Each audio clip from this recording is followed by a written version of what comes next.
सो hi guys. हम लोग एक नया चैप्टर स्टार्ट करने वाले हैं जिस चैप्टर का नाम है derivative analysis and valuation, chapter 9। ये चैप्टर में 5 पार्ट किया गया है। Introduction, forward and future, option, swaps and commodity derivatives. ये 5 में से 2 इम्पॉर्टेंट हैं, जो मतलब बहुत ज़्यादा इम्पॉर्टेंट है, which is forward and future and options. ठीक है। कमोडिटी डेरिवेटिव्स को भी इम्पॉर्टेंट माना गया है। पांचों ही इम्पॉर्टेंट है। ये जो 2 इम्पॉर्टेंट है, it is in terms of exam, क्योंकि majority of the time question इससे आएंगे। ओके, ठीक है। डेरिवेटिव्स हम लोग बहुत दिन से सुन रहे हैं, like way too infinite times. जब से सुन रहे हैं कि लाइक डेरिवेटिव कुछ होता है। And what is derivative? ऐसा चीज जिसका वैल्यू जो होगा वो कोई दूसरे एसेट के वैल्यू पे डिपेंड करेगा। इट्स लाइक दूसरे एसेट का वैल्यू से हमको डिराइव करना है इस एसेट का value. It's something like that. यही जानते थे हम लोग। तो आज हम लोग समझेंगे कि डेरिवेटिव्स होता क्या है एक्चुअल में। ठीक है। एंड उसके ऊपर हम लोग डिस्कस करेंगे and then we'll complete this chapter. So yeah, lecture number, I think I mentioned it is 41. So yeah, what is derivatives? Derivative is a contract between two parties which derives its value from an underlying asset. Derivative एक type का contract होता है between two parties. इस contract का जो value होगा ना, it will be derive from the value of an asset. क्या बोला? हम ये बोल रहे हैं कि डेरिवेटिव से कॉन्ट्रैक्ट है। डेरिवेटिव भूल जाओ, बोलो एक डेरिवेटिव कॉन्ट्रैक्ट मतलब एक कॉन्ट्रैक्ट है, एक ऐसा कॉन्ट्रैक्ट बिटवीन टू पार्टीज जिसका जो कॉन्ट्रैक्ट का जो वैल्यू होगा ना, ये वैल्यू डिपेंड करेगा on the value of some asset. अगर एसेट का वैल्यू 1 लाख रुपया है तो इस कॉन्ट्रैक्ट का वैल्यू भी 1 लाख होगा। एसेट का वैल्यू अगर 50 करोड़ है तो इस कॉन्ट्रैक्ट का वैल्यू भी 50 करोड़ होगा। ठीक है, ठीक है भाई। तो कॉन्ट्रैक्ट का वैल्यू से क्या मतलब है? अगर जैसे कि एक अग्रीमेंट टू सेल हो गया, दैट्स आल्सो है ना कॉन्ट्रैक्ट। तो कॉन्ट्रैक्ट जो होगा 50 लाख का, मतलब जो अग्रीमेंट टू सेल हो 50 लाख का प्रोडक्ट सेल करने के लिए। ठीक है। कॉन्ट्रैक्ट वैल्यू समझ में आया? ओके, आगे चलते हैं, धीरे धीरे ही समझ में आएगा। ये जो डेरिवेटिव कॉन्ट्रैक्ट होता है 2 रीजन की वजह से किया जाता है। पहला रीजन है for doing a transaction on future date. मतलब कि हम कोई भी एक डेरिवेटिव्स कॉन्ट्रैक्ट हम तभी करते हैं जब हमको कोई ट्रांजैक्शन करना है बट ऑन फ्यूचर डेट। जैसे अग्रीमेंट टू सेल है, तो अग्रीमेंट टू सेल है वो आज के लिए हम सेल का ट्रांजैक्शन नहीं कर रहे हैं। हम बोलेंगे कि हम 5 महीना के बाद जो सेल करेंगे ना, उसका अग्रीमेंट आज बनाओ, उसका कॉन्ट्रैक्ट आज बनाओ। तो वो कॉन्ट्रैक्ट कहलाएगा डेरिवेटिव्स कॉन्ट्रैक्ट। अभी समझो। तो ये हो गया derivative contract it entered for a transaction to be done on future date. दूसरा टाइप का जो डेरिवेटिव कॉन्ट्रैक्ट इसलिए भी किया जाता है टू डू बेटिंग। बेटिंग का मतलब शर्त लगाने के लिए भी हम लोग डेरिवेटिव्स कॉन्ट्रैक्ट लगाते हैं। मतलब कैसे? दोनों लॉजिक समझाते हैं। पहला बात करते हैं for doing transaction on future date. उसमें बोलता है कॉन्ट्रैक्ट टू बाय और sell underlying asset on specified future date at pre fix price. मतलब हम लोग एक ऐसा कॉन्ट्रैक्ट कर रहे हैं for a transaction that will happen on future date. वो ट्रांजैक्शन फ्यूचर डेट पे होगा, लेकिन उस ट्रांजैक्शन का जो प्राइस है और वो ट्रांजैक्शन कौन से डेट पे हो रहा है वो हम लोग आज ही फिक्स कर ले रहे हैं। मतलब आज से 1 साल के बाद, आज हम मेरे पास एक ज़मीन है, हम सामने वाले को बोल रहे हैं कि भाई ये ज़मीन अगर तुम आज से 1 साल के बाद खरीदेगा तो हो सकता है उस ज़मीन का दाम 50 लाख हो, या हो सकता है 60 लाख हो, या हो सकता है 40 लाख हो। तुम आज मेरे साथ कॉन्ट्रैक्ट कर लो 55 लाख पे। आज तुम मेरे साथ कॉन्ट्रैक्ट करोगे 55 लाख पे, तो 1 साल के बाद इवन तो जमीन का नाम 40 लाख हो जाए, हम तुमको इवन दो जमीन का नाम 60 लाख हो जाए, हम तुमको 55 लाख में ही भेजेंगे। क्योंकि आज तुम उस क्या बोलते हैं कॉन्ट्रैक्ट बना रहे हो कि इवन दो कुछ भी प्राइस हो, हमारा आज जो प्राइस पे हम लोग फिक्स किए हैं उसी प्राइस पे ट्रांजैक्शन एग्जीक्यूट किया जाएगा। ठीक है। तो जो आपका ये जो डेरिवेटिव्स कॉन्ट्रैक्ट किया जाता है जस्ट टू अवॉइड रिस्क दोनों तरफ से। लाइक फॉर एग्जांपल, अगर आपका ये जो इसी ट्रांजैक्शन में, जमीन का ट्रांजैक्शन में, हम सेलर थे, हमको लग रहा था कि मेरा जमीन का दाम कहीं 40 लाख हो गया तो बाद में 40 लाख मिलेगा। परचेजर को लग रहा था कि कहीं जमीन अगर 60 लाख का हो गया तो 60 लाख देना पड़ेगा। और आज उसके पास जमीन खरीदने का पैसा नहीं है एक्चुअल में। आज अगर खरीदेगा तो 50 लाख पड़ेगा, ठीक है, अगर आज खरीदेगा तो उसके पास आज खरीदने का 50 लाख रुपया दाम नहीं है। तो हम दोनों का रिस्क खत्म करने के लिए हम बोलेंगे ठीक है कोई बात नहीं, बाद में 40 लाख हो या 60 लाख हो, हम तुमको 55 लाख में बेचेंगे। वो भी बोलता है कि ठीक है सर 40 लाख हो या 60 लाख हो, बाद में हमको आप 55 लाख में बेच दीजिएगा, उससे मेरे पास पैसा भी हो जाएगा। तो वो अपना जो दाम बढ़ सकता है जमीन का, उसका रिस्क खत्म कर दिया। और ये आदमी को जो हम थे, हमको लग रहा था कि जमीन का दाम कहीं गिर गया, तो हम अपना रिस्क बचा लिए। तो ये कॉन्ट्रैक्ट हम लोग करते हैं। Got it. तो डेरिवेटिव्स कॉन्ट्रैक्ट क्यों किया जाता है? For doing a transaction on a future date, ठीक है, at pre fix price and future date is तो specified. So that is one reason of doing a derivatives contract, ठीक है। दूसरा जो होता है, derivative contract is done to do some betting. क्या है? कॉन्ट्रैक्ट ऑफ अपसाइड बेटिंग और downside betting on a price of underlying asset on a specified future date at a prefixed price। मतलब इसमें भी वही है कि दो वर्ड यूज किया, अपसाइड बेटिंग और डाउनसाइड बेटिंग। अपसाइड बेटिंग का मतलब होता है खरीदना और डाउनसाइड बेटिंग का मतलब होता है बेचना।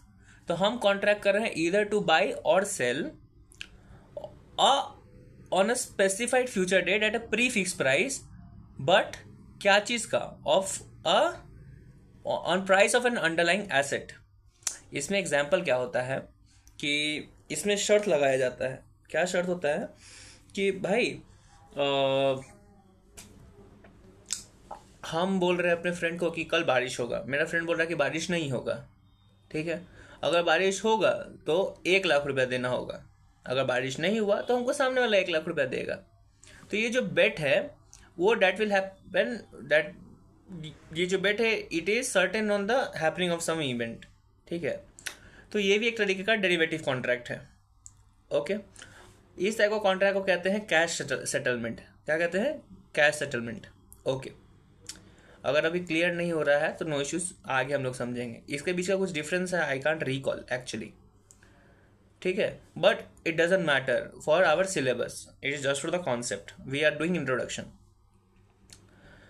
Okay, just a minute.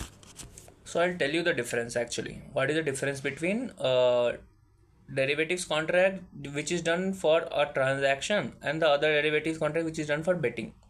So जो ट्रांजैक्शन वाला जो डेरिवेटिव्स कॉन्ट्रैक्ट होता है उसमें हम लोग डिलीवरी कर रहे होते हैं। जो सेटलमेंट होता है that is done by delivery. मतलब अगर ज़मीन वाला बात कर रहे होते हैं तो जब हम ज़मीन का जो कॉन्ट्रैक्ट किए वो कॉन्ट्रैक्ट कब कंप्लीट होगा? जब हम ज़मीन बेच देंगे। तो ये जो सेटलमेंट हुआ वाया डिलीवरी हुआ, ठीक है। अगर ये यहाँ पे ज़मीन ना हो के होता गुड्स या होता गोल्ड तो हम लोग गोल्ड उसको डिलीवर करते, करेक्ट। लेकिन दूसरा जो था शर्त वाला, उसमें क्या हो रहा था, वहाँ पे कोई भी डिलीवरी नहीं होता है, that is called cash settlement. इसलिए अभी तुमको बोलते हैं कैश सेटलमेंट होता है। तो व्हाट इज दैट? उसमें क्या होगा कि हम लोग सीधा कैश से सेटल करेंगे। बारिश हुआ तो कैश देंगे, अब बारिश थोड़ी देंगे तुमको, कैश देंगे तुमको, करेक्ट करेक्ट। उसमें एग्जाम्पल एक जो एक्चुअल में हम लोग को लिया जाता है वो क्या होता है, शेयर्स का प्राइस। हम लोग बोलेंगे कि शेयर का दाम 200 रुपया है। हम अपने दोस्त को बोलेंगे भाई ये कल हो जाएगा 220 रुपये का। मेरा दोस्त बोल रहा है नहीं 220 का नहीं 180 का हो जाएगा। हम लोग बेट लगा लिए। तो जब बेट लगा तो पता चला कि दाम सही में 220 हो गया, तो हम उसको दे देंगे कितना रुपया, 20 रुपया। ओके, तो which is done settle by cash. हम लोग उसको शेयर्स नहीं दे रहे हैं। हम लोग को जो कैश का जो बात होगा, I don't know how to articulate this point, but यहाँ पे हम लोग डिलीवरी नहीं कर रहे हैं शेयर्स का, हम लोग सिर्फ कैश में सेटल कर देंगे। So this is the difference between transaction वाला डेरिवेटिव्स कॉन्ट्रैक्ट एंड बेटिंग वाला आपका कॉन्ट्रैक्ट। ओके, या तो सो हम लोग अब आगे चलते हैं। अभी हम लोग इंट्रोडक्शन में चल रहे हैं। फिर आता है पार्टिसिपेंट्स इन डेरिवेटिव्स कॉन्ट्रैक्ट।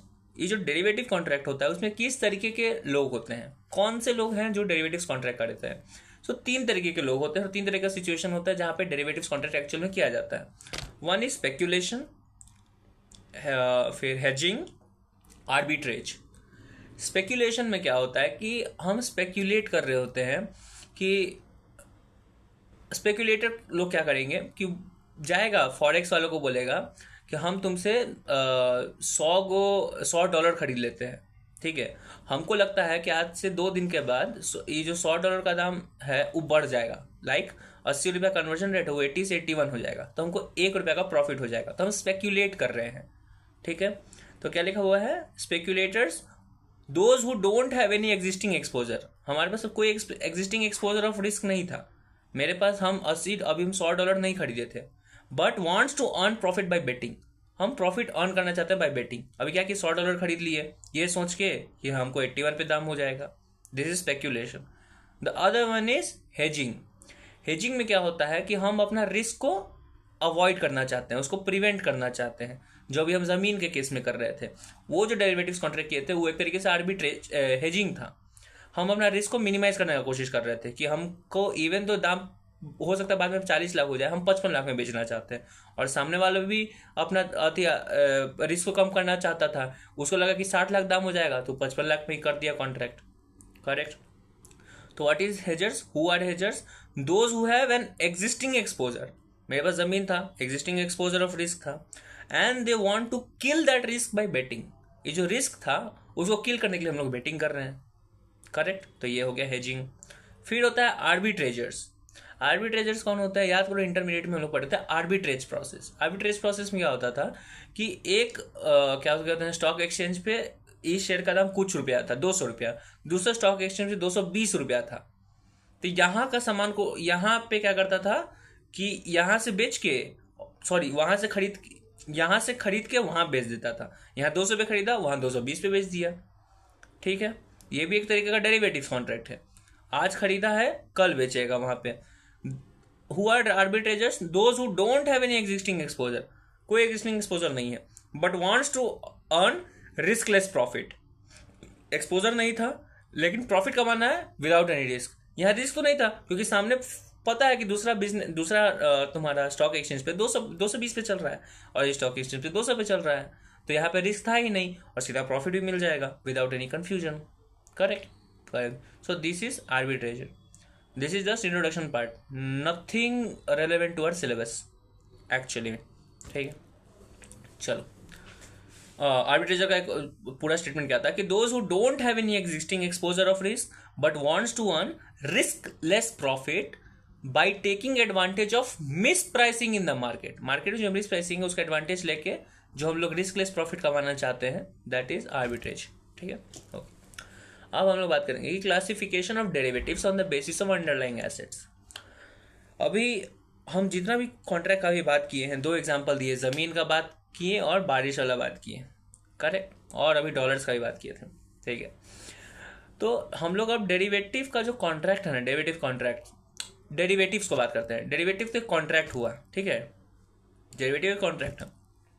ये जो डेरिवेटिव जो हुआ कॉन्ट्रैक्ट, ये जो डेरिवेटिव्स कॉन्ट्रैक्ट होता है on the basis of assets, on the basis of underlying assets, जिसपे ये डेरिवेटिव्स कॉन्ट्रैक्ट बेस्ड है, वो कौन कौन सा, मतलब कितने तरह का डेरिवेटिव कॉन्ट्रैक्ट हो सकता है। जैसे कि क्या उसको कहते हैं, जमीन का डेरिवेटिव कॉन्ट्रैक्ट को कुछ और कहेंगे, बारिश के डेरिवेटिव कॉन्ट्रैक्ट को कुछ और कहेंगे, तुम्हारा फिर फॉरेक्स के डेरिवेटिव कॉन्ट्रैक्ट को कुछ और कहेंगे, ठीक है।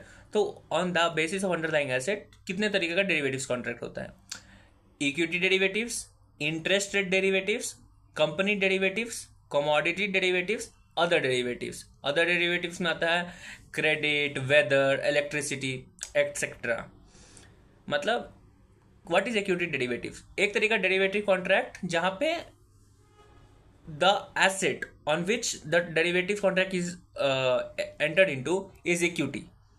इक्विटी के प्राइस के ऊपर ही हम लोग डेरिवेटिव कॉन्ट्रैक्ट किए हैं कि हमको लगता है इक्विटी 500 से 600 हो जाएगा, सामने लगता है कि 500 से 400 हो जाएगा, तो फॉर दैट इक्विटी का जब हम लोग डेरिवेटिव कॉन्ट्रैक्ट करेंगे तो वो इक्विटी डेरिवेटिव्स कहा जाएगा।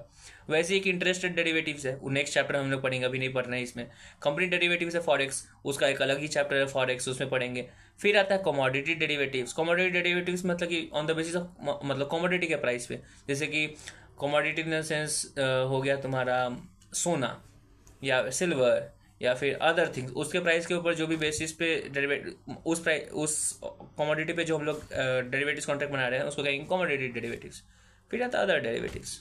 ठीक है, अब हम लोग बात करते हैं कि ये तो हो गया on the basis of underlying assets, जो एसेट है उस बेसिस पे उस डेरिवेटिव्स कॉन्ट्रैक्ट को क्या कहेंगे।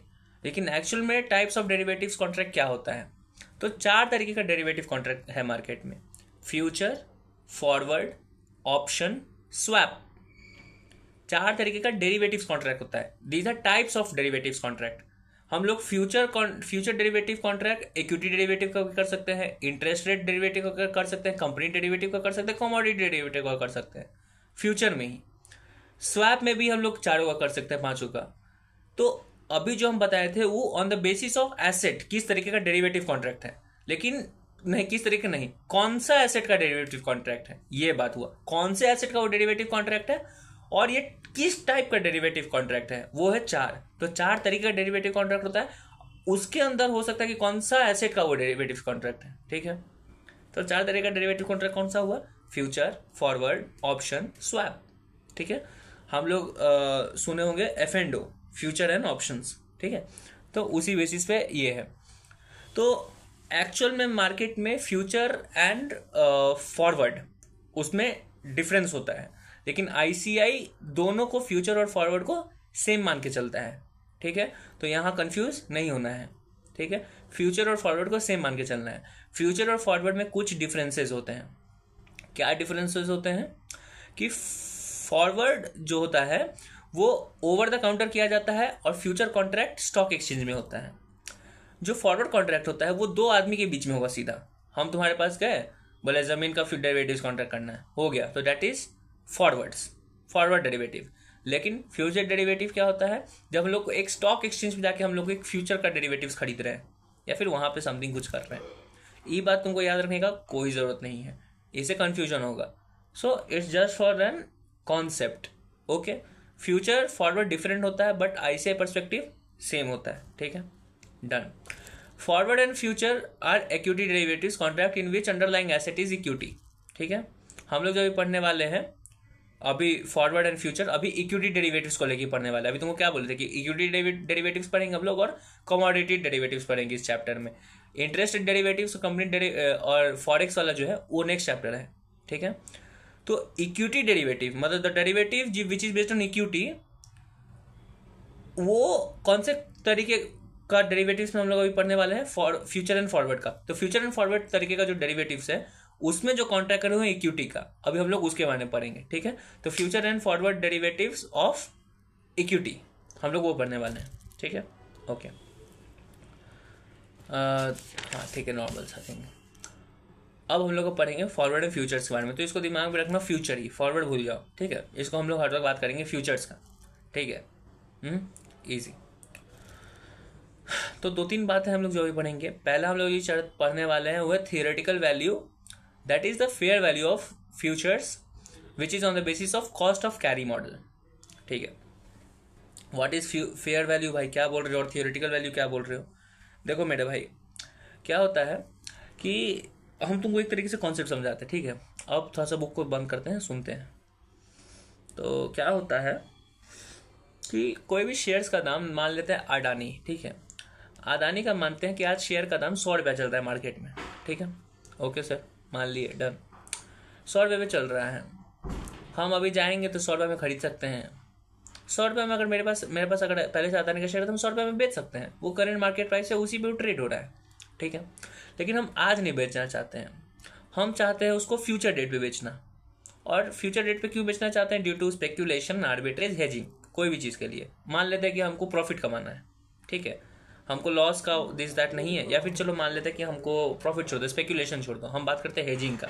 हमको अपना रिस्क मिनिमाइज करना है। हमको लगता है कि कल 100 रुपये से 90 रुपये का हो जाएगा शेयर, करेक्ट, तो आज ही बेच देते हैं। लेकिन ये भी मन में आ रहा है कि कहीं 100 से 150 हो गया तो 50 रुपये का बड़ा लॉस हो जाएगा। तो हम क्या करेंगे कि हम एक डेरिवेटिव्स कॉन्ट्रैक्ट में चले जाएंगे। एक आदमी को बोलेंगे कि सुन एक बात बता, मेरे पास 100 रुपये का शेयर्स है, आज से 5 महीना के बाद हो सकता है कि शेयर का दाम 150 हो जाए, लेकिन हम तुमको 150 में ना देके हम तुमको 120 में बेच देंगे, लेकिन उसके लिए तुमको आज मेरे साथ कॉन्ट्रैक्ट करना होगा। तो वो बोलेगा कि हाँ ठीक ही है, लेकिन आज हम मेरे पास उसके पास पैसा नहीं है आज खरीदने के लिए 100 रुपये में, लेकिन ऐसे 5 महीने के बाद उसके पास पैसा हो जाएगा। ठीक है, तो बोलेगा कि ठीक है सर, वैसे ही 5 महीने बाद 150 अगर कहीं हो गया तो हम नहीं दे पाएंगे, तो इससे अच्छा हम आपके साथ 120 में ही कर लेते हैं। तो इससे क्या हुआ कि सामने वाले को अति हो गया, डर खत्म हो गया कि उसको 30 रुपये का बच गया और इसको 20 रुपये का एक तरीके से सिक्योरिटी मिल गया। ठीक है, ठीक है। तो यहाँ पे जो 120 रुपया है वो क्या है, वो है डेरिवेटिव कॉन्ट्रैक्ट का value. Correct, correct. Current market price कितना है, 100 रुपया, लेकिन डेरिवेटिव कॉन्ट्रैक्ट कितना का हुआ, 120 रुपया का। अब जब तुम एक्चुअल मार्केट में ट्रेडिंग होता है ना, क्या होता है, तुम नॉर्मल शेयर्स खरीदने जाओगे तो नॉर्मल अधिका उसको जो नॉर्मल ट्रेडिंग होता है तो शेयर तुम 100 रुपये का खरीद लोगे। लेकिन एक चीज़ होता है जिसको कहते हैं फ्यूचर एंड ऑप्शंस। तो जब फ्यूचर खरीदने जाओगे इसी कंपनी का, अडानी का, तो इस शेयर का दाम 120 पे तुमको दिख रहा होगा मार्केट में। यहाँ पे तो तुम दोनों डिसाइड किए, तू फॉरवर्ड हो गया, ठीक है, तो फॉरवर्ड छोड़ दो। अब हम तुमको समझाते हैं फ्यूचर, ठीक है, फ्यूचर समझाते क्या है एक्चुअल में, ठीक है। तो यहाँ पे तो हम दोनों डिसाइड किए कि 120 है। वहाँ पे क्या होता है फ्यूचर्स में कि जो तुम्हारा स्टॉक एक्सचेंज है वो पहले से डिटरमाइन किए हुए है कि भाई डजंट मैटर टू मी, कोई फर्क नहीं पड़ता है कि तुम दोनों बीच में क्या बोल रहे हो। हम स्टॉक एक्सचेंज खुद बोलता है कि 100 रुपये का जो शेयर्स है तुम 120 पे खरीद सकते हो, और जिसके पास पहले से शेयर है वो 120 में तुम सेटल कर लो कि बेच सकते हो 5 महीना बाद। तो हम अपने केस में कैसे करेंगे, हम गए स्टॉक एक्सचेंज के पास, हम बोले भाई हमको डर लग रहा है कि कहीं 100 से 90 ना हो जाए, तो तुम क्या करो कि मेरा हमको एक फ्यूचर कॉन्ट्रैक्ट में डाल दो, एक डेरिवेटिव्स कॉन्ट्रैक्ट हमको दे दो, जहाँ पे हम किसी आदमी को बेच पाए 120 रुपये में। स्टॉक एक्सचेंज बोलेगा कि ठीक है डन। वो मेरे से बात कर लिया कि हाँ एक आदमी है जिसको 120 में बेचना है 5 महीना बाद। कोई दूसरा आदमी आया बोला कि देख भाई आज मेरे पास पैसा नहीं है, 5 महीने के बाद पैसा होगा, हमको अडानी का शेयर खरीदना है, लेकिन हमको डर लग रहा है कि कहीं 5 महीने बाद 150 ना हो जाए, हम 120 दे पाएंगे। तो स्टॉक एक्सचेंज बोला कि ठीक है कोई बात नहीं है, हम आपको 120 में दिला देंगे, लेकिन 5 महीना के बाद। स्टॉक एक्सचेंज क्या करेगा कि हम दोनों को पार्टी को नहीं मिलाएगा, ठीक है, वो सीधा वहाँ पे दिखा देगा अपने अथी पे, क्या उसको कहते हैं, उसका जो भी टेबल वेबल पे होता है वहाँ दिखा देगा कि ये वाला जो अडानी का जो फ्यूचर है वो 120 में खरीदा रहा है। अब हम लोग सीधा बात करेंगे डेरिवेटिव से बात करेंगे, हम लोग बोलेंगे सीधा फ्यूचर, ठीक है। तो अडानी का जो फ्यूचर है वो 120 में खरीदा रहा है, ठीक है, डन डन, इजी। तो यही होता है। तो जो 120 रुपया हुआ वो क्या हुआ, उसका ट्रेडिंग कोटेड प्राइस, मतलब जो फ्यूचर कितना पे मिल रहा है, ठीक है, 120 रुपया पे, उसको कहेंगे कोटेड प्राइस। अभी जो 100 रुपया तो क्या था, वो करेंट मार्केट प्राइस था, ठीक है। जो 100 रुपया है उसको करंट मार्केट प्राइस की जगह अभी हम लोग अपने चैप्टर में पढ़ेंगे, उसको कहेंगे स्पॉट रेट। क्या कहेंगे, स्पॉट रेट। और ये जो 120 रुपया है उसको क्या कहेंगे, उसको कहेंगे हम लोग कोटेड प्राइस। क्या कहेंगे उसको हम लोग बोलेंगे कोटेड प्राइस, ठीक है। Easy, very easy. अभी हम तुमको समझाने के लिए 120 दे दिए और तुम्हारे दिमाग में कहीं ये आ रहा हो कि हम पहले से सोचे थे 120 रुपया, स्टॉक एक्सचेंज वाला भी 120 बोला है। ऐसा नहीं होता है एक्चुअल में। स्टॉक एक्सचेंज वाला सबको खुद आइडिया रहता है हिस्ट्री के हिसाब से कि ये जो शेयर्स है इसका है फ्यूचर हम कितना में बेच सकते हैं। तो हम गए, हम देखेंगे स्टॉक एक्सचेंज पे कि इवन दो तुम्हारा स्पॉट प्राइस 100 रुपया है, उसका फ्यूचर 130 पे बिक रहा होगा, तो हम रेडी हैं कि हाँ ठीक है हम फ्यूचर कॉन्ट्रैक्ट में आ जाते हैं। 130 में अगर मेरे पास शेयर है तो हम बोलेंगे ठीक है फ्यूचर कॉन्ट्रैक्ट में 2 सेल आ जाते हैं, तो हम 130 का फ्यूचर कॉन्ट्रैक्ट कर लेंगे। कोई दूसरा आदमी 130 का अति कर लेगा, परचेज कर लेगा 5 महीना के बाद। तो तुम्हारा ये क्या उसको बोलते हैं, स्टॉक एक्सचेंज ही डिटरमाइन करता है कि जो भी फ्यूचर का प्राइस है, ठीक है। तो वो जो फ्यूचर का जो प्राइस हुआ उसको कहते हैं हम लोग कोटेड प्राइस, ट्रेडिंग प्राइस, ठीक है। वो फ्यूचर्स का हो गया, वो फ्यूचर का हुआ। लेकिन जो शेयर्स का करंट मार्केट प्राइस है वो स्पॉट रेट है, शेयर का जो फ्यूचर प्राइस है वो तुम्हारा क्या है, कोटेड प्राइस, ठीक है। स्पॉट प्राइस और फ्यूचर प्राइस में कोटेड प्राइस में डिफरेंस समझ में आ गया, वेरी गुड। अब एक और बात होता है, क्या, अब एक चीज़ होता है जिसको कहते हैं theoretical price. What is theoretical price. देखो मेरे भाई, आज जो हमको मानते हैं कि शेयर्स नहीं, हम लोग बात करते हैं डिबेंचर्स का, अगर हम जा रहे हैं, ठीक है, तो डिबेंचर्स का अथी रहता है क्या उसको कहते हैं, छोड़ो डिबेंचर छोड़ो, हम शेयर्स का ही बात करते हैं, ठीक है। क्या होगा कि अगर हम शेयर्स अपने पास रखे हुए हैं, ठीक है, वो शेयर में ना इन्वेस्ट करके अगर हम कहीं फिक्स डिपॉजिट में इन्वेस्ट करते हैं, जैसे कि 100 रुपये का शेयर था, हम 100 रुपये का शेयर रखे हुए थे, तो 100 रुपये का शेयर ना खरीद के अगर 100 रुपये का हम फिक्स डिपॉजिट खरीदते तो हमको 8% पे इंटरेस्ट मिलता। करेक्ट है भाई, हाँ करेक्ट है। तो हम 8% तो अपना अति कर रहे हैं, फॉरगो कर रहे हैं। करेक्ट है, करेक्ट है। इसी वजह से क्या होता है कि शेयर का फिर दाम बढ़ता है। Actual reason of share market, logically अगर चलोगे मार्केट में जो होता है वो तो तुम्हारा है कि डिमांड सप्लाई है, लेकिन एक्चुअल रीजन जो होना चाहिए of increase in price of share is कि हम कहीं और पैसा इन्वेस्ट करते तो इंटरेस्ट मिलता हमको, यहाँ नहीं मिल रहा है। ठीक है, तो हम मानेंगे एक तरीके से कि भाई अगर 100 रुपया का शेयर ना खरीद कर अगर मार्केट में इन्वेस्ट करते तो हमको तो उतना इंटरेस्ट मिलता। करेक्ट, आज 100 रुपये देते हैं तो हमको कल 108 रुपया देता। करेक्ट है ना भाई, करेक्ट है। तो इस जो 108 है उसको कहेंगे थियोरेटिकल प्राइस। हम लोग सिर्फ एक थियोरेटिकल प्राइस, एक हवा में एक फिगर बना रहे हैं कि हमारा थियोरी के हिसाब से हम जब बेचेंगे तो 108 में बेचेंगे। क्यों? क्योंकि अगर हम वही पैसा अगर कहीं और लगाते तो 108 आता। हम शेयर्स में लगाए तो हमको एटलीस्ट तो 108 चाहिए ना भाई। करेक्ट बात है, करेक्ट बात है। तो अब हम लोग निकालते हैं थियोरेटिकल प्राइस। ठीक है, लेकिन what is the actual reason behind finding of theoretical price? देखो भाई, हम लोग फ्यूचर एंड ऑप्शंस क्यों खरीद रहे हैं? फ्यूचर्स क्यों खरीद रहे हैं? जो डेरिवेटिव्स कॉन्ट्रैक्ट क्यों आ रहा है? क्योंकि एक तरीके से हमको रिस्क बचाना है। सही बात है ना, सही बात है।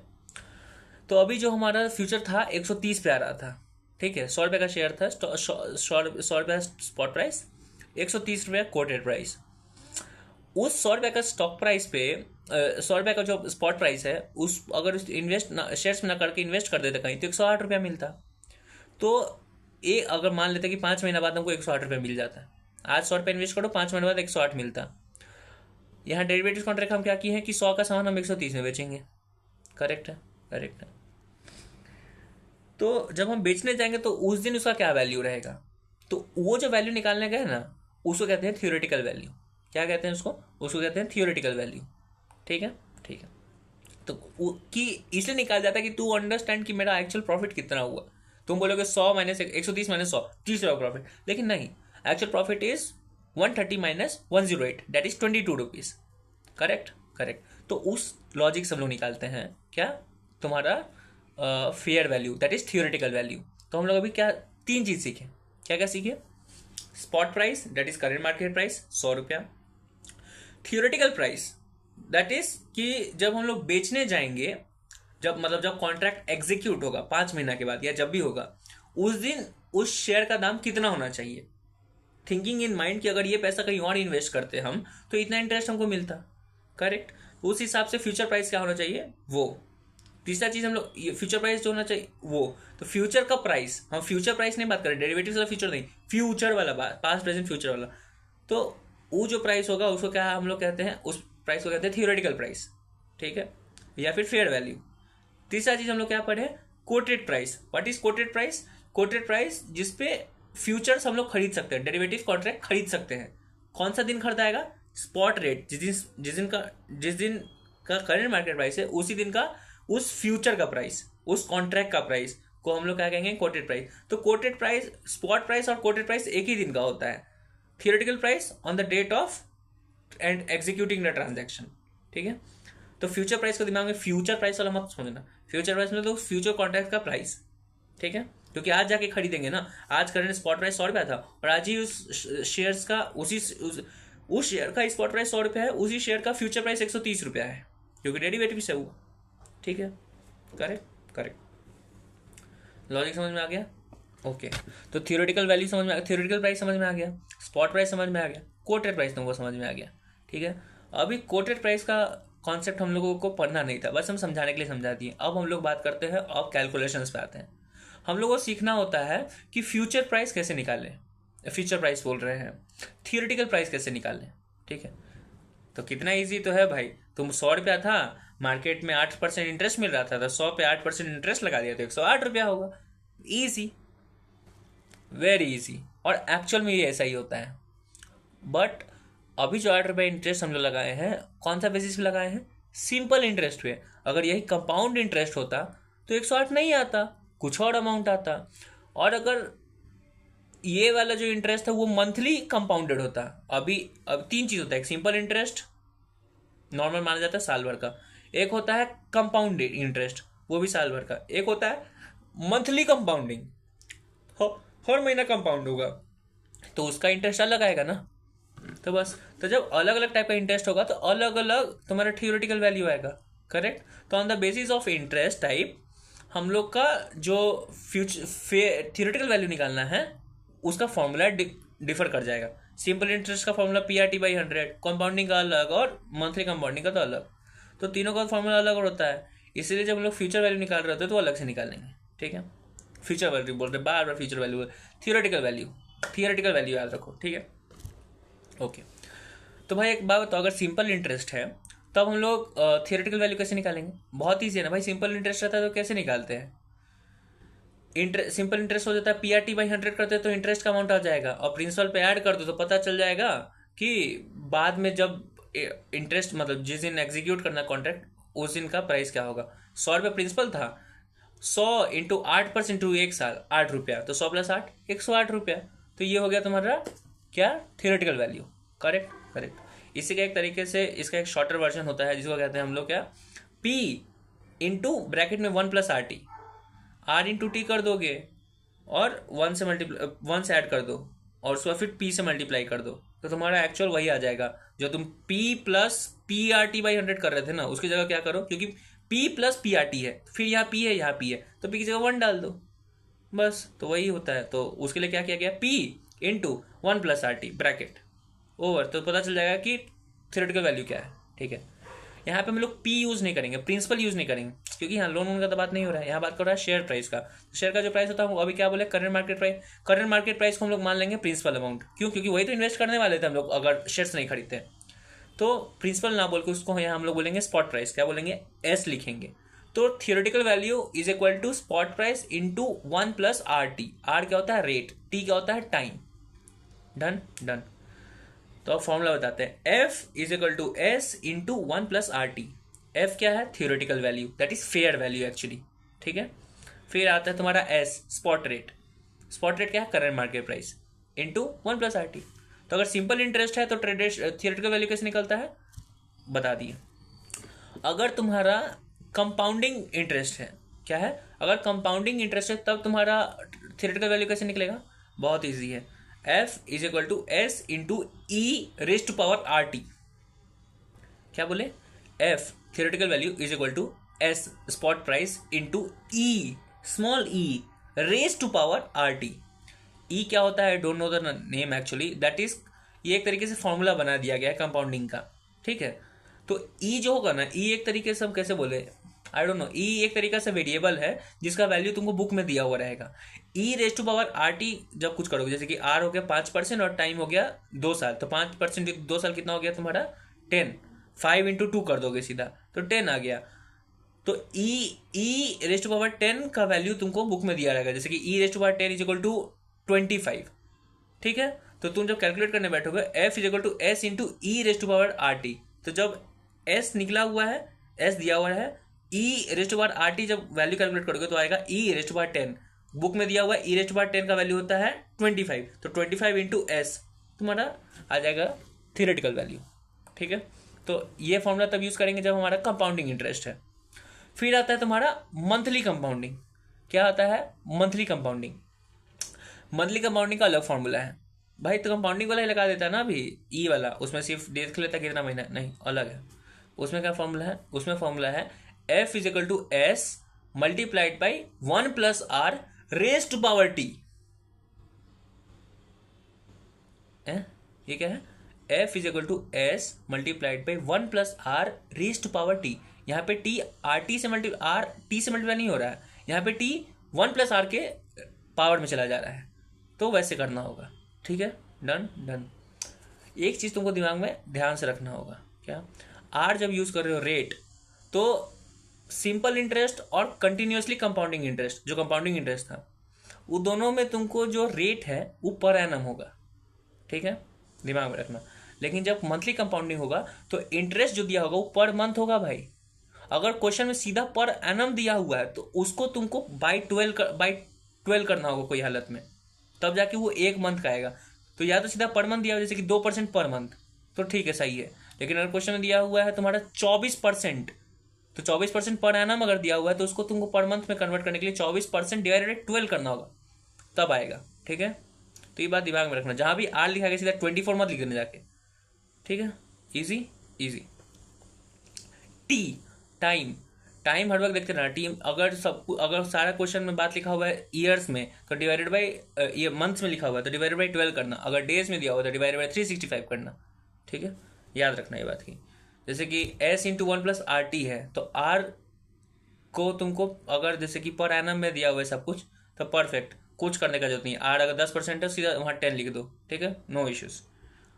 लेकिन अगर दिया हुआ है तुम्हारा पर मंथ में तो वो क्या है 10% पर मंथ, तो 12 महीना का कितना हुआ 120%, तो वहाँ 120 लिखना होगा, तो सब पर एनम में आएगा, ठीक है।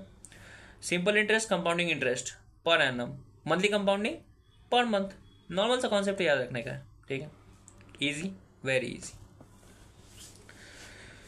अब हम तो ये समझ गए कि थियोरेटिकल वैल्यू कैसे निकालते हैं, तीनों मेथड से समझाते कि थियोरेटिकल वैल्यू कैसे निकालते हैं, ठीक है। मेथड क्या है कि depending on the type of interest theoretical value क्या आएगा वो बता दिए। नॉर्मल सा होता है, हर जगह तो स्पॉट प्राइस सेम ही रहेगा, बस टाइप ऑफ इंटरेस्ट जो लग रहा है उस बेसिस पता चलेगा कि थियोरेटिकल वैल्यू क्या होगा। Correct correct. अब आगे हम लोग कुछ नोट पढ़ेंगे। क्या है नोट?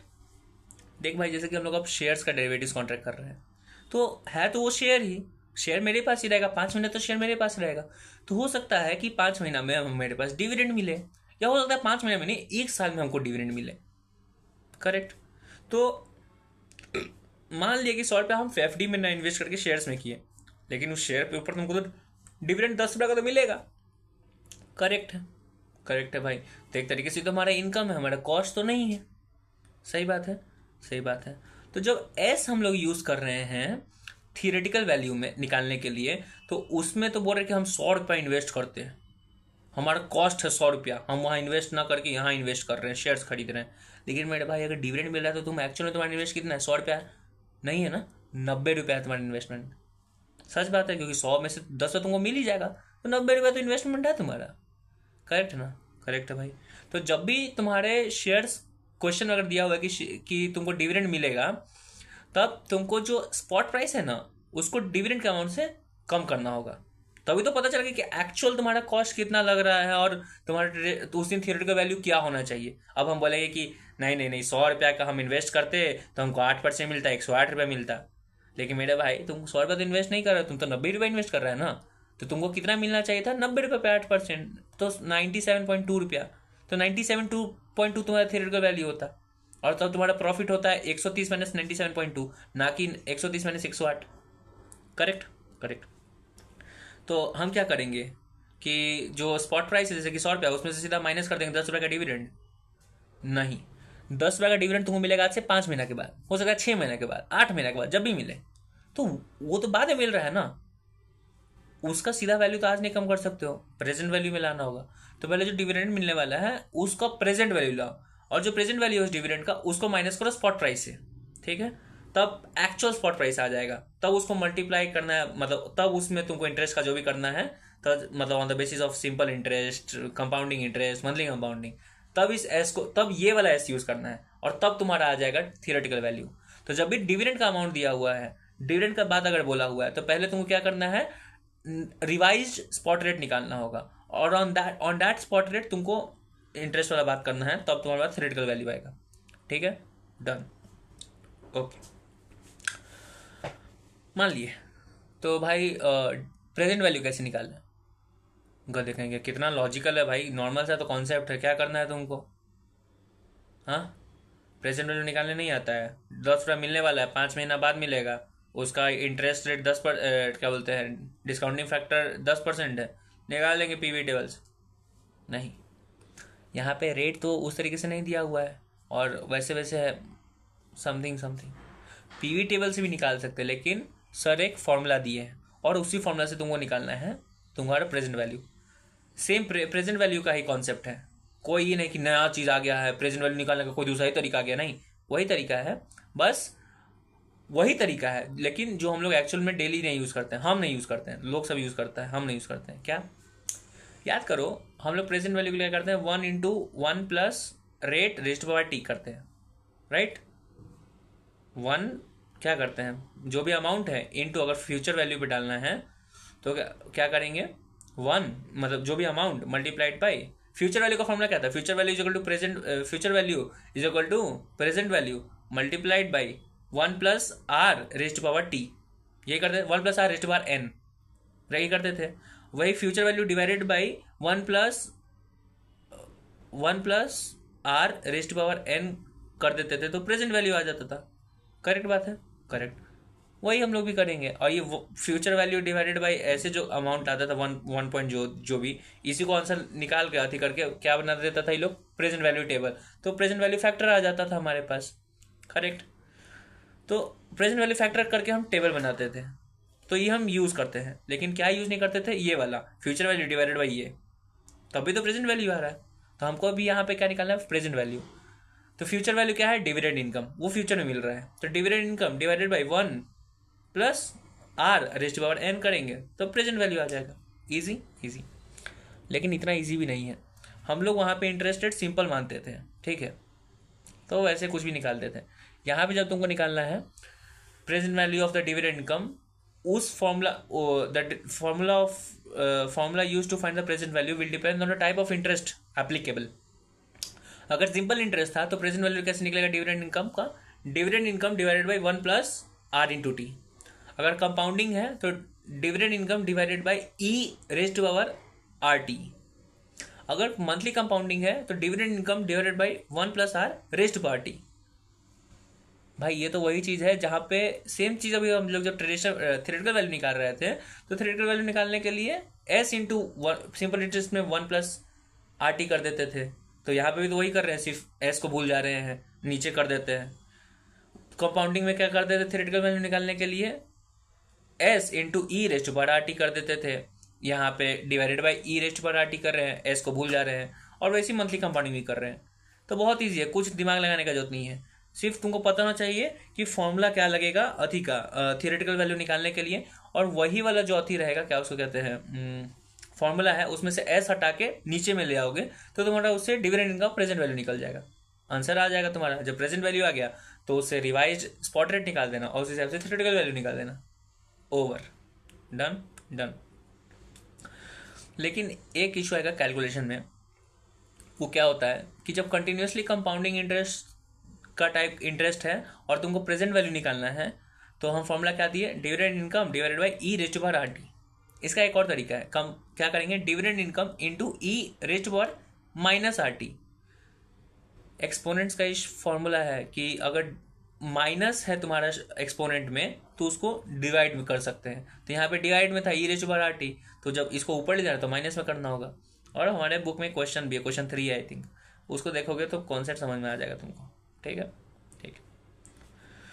तो ये तो हाँ, और एक और बात, इसमें आर इंटू टी, तो आर तो वही रेट है जो तुमको क्वेश्चन में दिया हुआ रहेगा। ठीक है, रेट हम उधर से तो रेट बोल रहे हैं, रेट ही है क्या चीज़ का, इक्विटी शेयर तो रेट नहीं मिलता है, डिवेंचर्स में मिलता है, तो रेट इक्विटी शेयर का तो देगा नहीं देगा। क्या चीज़ का देगा, risk free rate of return. तुमको बोलते ना एफडी में इन्वेस्ट करता तो रिस्क फ्री रेट है ना, तो वो रेट देता है तुमको, क्योंकि उसी हिसाब से तुमको देखना कि मार्केट में आज से 8 महीना 5 महीने के बाद कितना होना चाहिए अगर हम वहाँ इन्वेस्ट करते। करेक्ट, तो वो रेट होगा। ये जो टी होगा वो कौन सा टी होगा, 5 महीने का हमारा फॉरवर्ड कॉन्ट्रैक्ट है वो होगा, या फिर क्या भाई, हो सकता है कि डिविडेंड तुमको 8 महीना के बाद मिले, तुम्हारा कॉन्ट्रैक्ट तो 5 महीना का है कि 5 महीना तुम बेच दोगे, तो क्या लोगे, 5 महीना या 8 महीना, तुमको लेना होगा 8 महीना। प्रेजेंट वैल्यू लाना है ना भाई, डिविडेंड बाद में मिलेगा, 8 महीना के बाद मिल रहा है, उसका प्रेजेंट वैल्यू तुमको लाना है, समझे। याद करें इन्वेस्टमेंट चैप्टर में हम लोग पढ़ते थे, चैप्टर 13 इंटरमीडिएट में, वहाँ पे जो भी उस इक्विटी पे जो हमको मिलने वाला था उस सारा वैल्यू को इसमें ऐड करते थे प्रोपोर्शनेटली, तभी तो बायर और सेलर को सेम अथी मिले। कोई नहीं कि हम प्रॉफिटेबल होगा कि डिविडेंड मिला और हम बेच दिए, ऐसा नहीं होगा ना। या फिर डिविडेंड मिलने वाला था और हम बेच दिए, सामने वाले को डिविडेंड मिल गया, ऐसा नहीं होता ना। जो डिविडेंड मिलने वाला उसका प्रोपोर्शनेट हम ले लेते थे, तो वो भी वही चीज़ यहाँ पे भी है। तो जो डिविडेंड हमको 8 महीने के बाद मिल रहा है उसका वैल्यू हम आज इंक्लूड कर देंगे, वो 8 महीने के बाद इंक्लूड मिलने वाला था। तो यहाँ जो टी होगा वो कौन सा टी होगा, द नंबर ऑफ डेज या months after which the dividend income will be received, कितना दिन के बाद हमको इनकम रिसीव, तभी तो प्रेजेंट मिल रहेगा। 8 महीना बाद मिलेगा तो 8 महीना का पी करेंगे ना, 5 महीने का नहीं ना करेंगे बस। तो ये तब हम अभी हम लोग प्रेजेंट वैल्यू कब निकाल रहे थे, जब डिविडेंड मिलने वाला है। ठीक है, अब हो सकता है क्वेश्चन में डिविडेंड मिलने वाला है का मतलब क्या, question it depends on the question. Question अगर तुमको सीधा बोलता है कि 10 रुपया मिलने वाला है, या फिर बोल रहा है कि 5% डिविडेंड मिलेगा, तो 5% किस पे मिलता है, फेस वैल्यू पे। तो अगर ये बोला हुआ है तो हमको प्रेजेंट वैल्यू निकालना है। लेकिन अगर क्वेश्चन बोलता है डिविडेंड यील्ड रेट, याद करो यील्ड रेट निकलता है मार्केट प्राइस पे, it doesn't matter on your what is a fair value, face value and all, correct right. तो अगर डिविडेंड यील्ड रेट दिया जाता है ना, तब तुमको प्रेजेंट वैल्यू नहीं निकालना है। ओके, तो क्या करेंगे हम, तो अगर डिविडेंड का यील्ड रेट अगर दिया हुआ है ना, तो जो आर हम लोग यूज कर रहे हैं ना कोई भी फॉर्मूला में, सिंपल इंटरेस्ट वाला में, कंपाउंडिंग में, मंथली कंपाउंडिंग में, वहां जो आर है उसमें से यील्ड रेट माइनस कर देना। अगर आर है 8% और यील्ड रेट 5% है, तो जब थियोरेटिकल वैल्यू निकालोगे ना, तो एस इंटू, अगर सिंपल इंटरेस्ट है तो S into 1+R-Y multiplied by T. तो आर अगर 8% है और वाई 5% है, तो R minus Y 8-5 3% into time करना होगा। वहीं अगर तुम्हारा मंथली कंपाउंडिंग है तो एस इंटू 1+R-R-Y करना होगा, और तब टी से उसको एक्सपोनेंट से अति किया जाएगा, पावर बनाया जाएगा।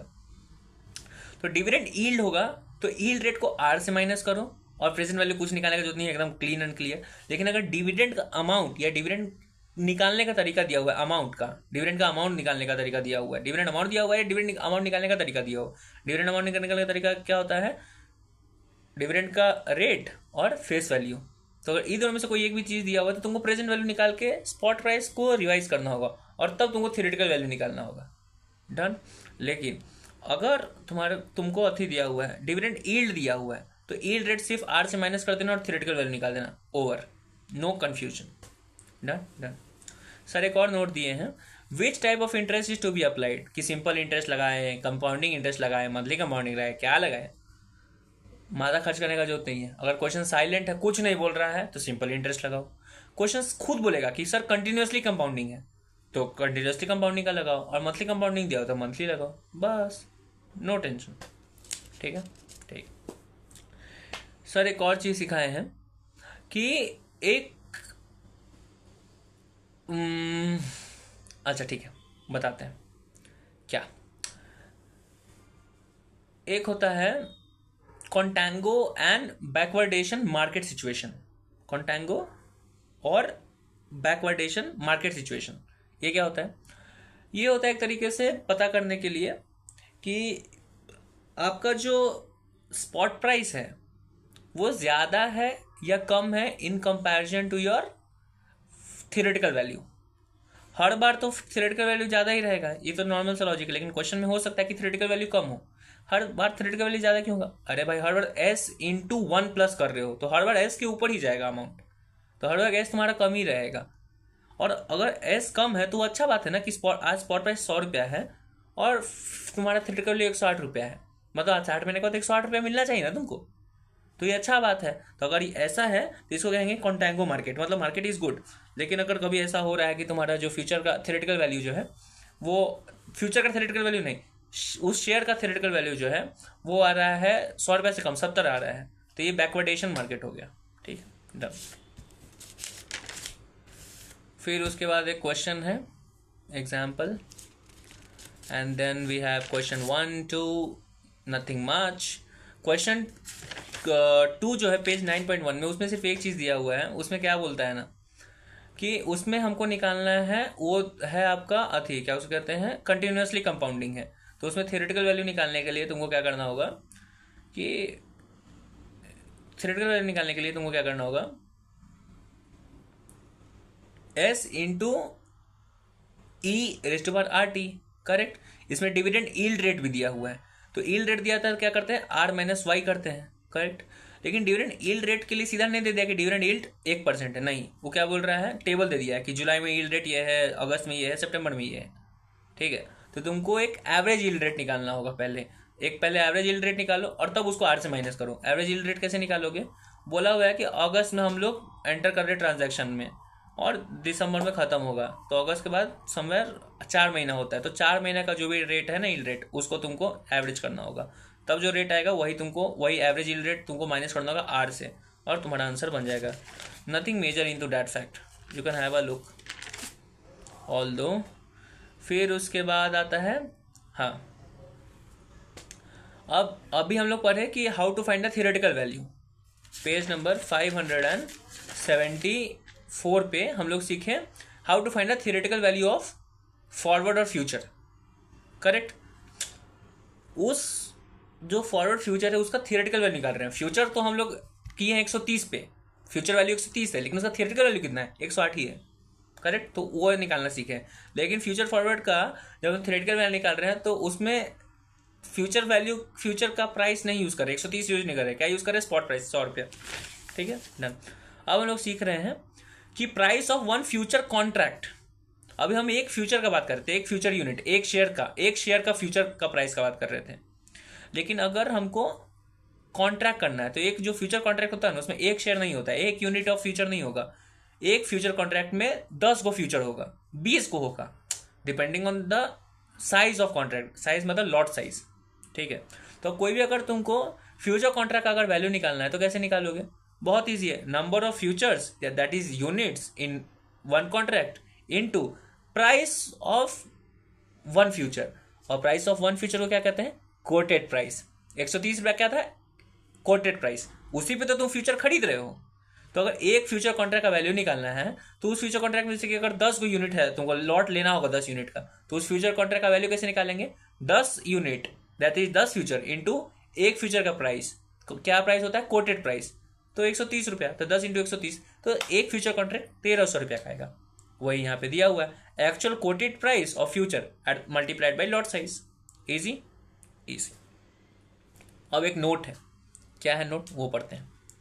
Note is if actual quoted price of future is not given in question. अगर कोटेड प्राइस नहीं दिया हुआ है, 130 रुपया नहीं दिया हुआ है, then we assume it is the same as to theoretical price of future.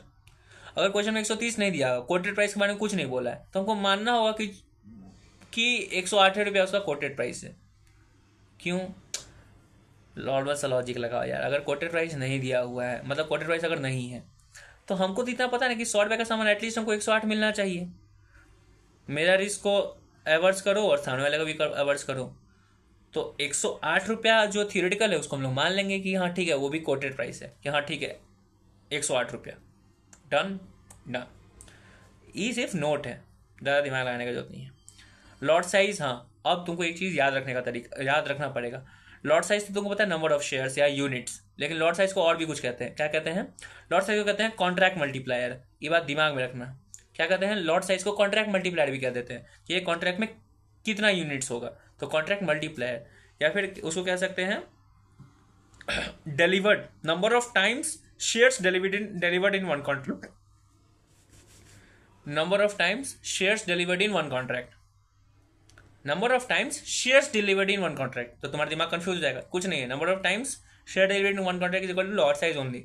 Lot ही साइज होता है। ठीक है, तो ये बात याद रखना। तो लॉट साइज को क्या कहते हैं? कॉन्ट्रैक्ट मल्टीप्लायर या number of time delivered in one contract. ठीक है, तुमको एक फ्यूचर कॉन्ट्रैक्ट का वैल्यू निकालना सिखा दिए। एक होता है कॉन्ट्रैक्ट वैल्यू।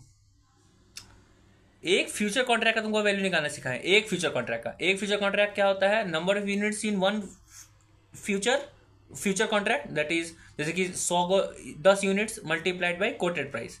लेकिन अगर तुम फ्यूचर कॉन्ट्रैक्ट कर रहे हो, तो मतलब कि 4 को कॉन्ट्रैक्ट खरीद रहे हो, तो एक कॉन्ट्रैक्ट का पहले वैल्यू निकालो, number of units into future का कोटेड प्राइस, तो एक कॉन्ट्रैक्ट निकला multiplied by number of contracts, तो पूरा जो कॉन्ट्रैक्ट अग्रीमेंट हुआ है उसका वैल्यू निकल जाएगा। Easy, very easy. तो बस यही था।